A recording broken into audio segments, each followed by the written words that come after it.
अस्सलाम वालेकुम दोस्तों, आज एक नई वीडियो के साथ हाजिर हूँ। आज की हमारी वीडियो है जी रावी और बोलान में गियर बंग कौन सी कंपनी के रिप्लेस करें जी। ये गियर बंग हमारे पास पड़ी है जी।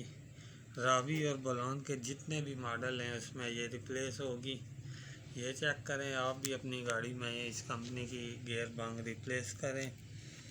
ये हमारी फर्स्ट और सेकंड की गियर की बंग है जी। ये चेक करें, फर्स्ट और सेकंड की ये एक है और ये थर्ड और टॉप की एक है।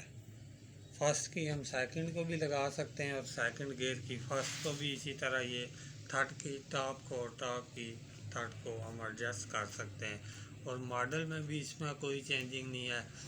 रावी हो, बोलान हो, कोई भी मॉडल हो गाड़ी, उसमें आप ये गियर बंग एडजस्ट कर सकते हैं। ये इन्फॉर्मेशन थी जी, मैंने कहा चलें आप दोस्तों से मैं शेयर करता हूँ।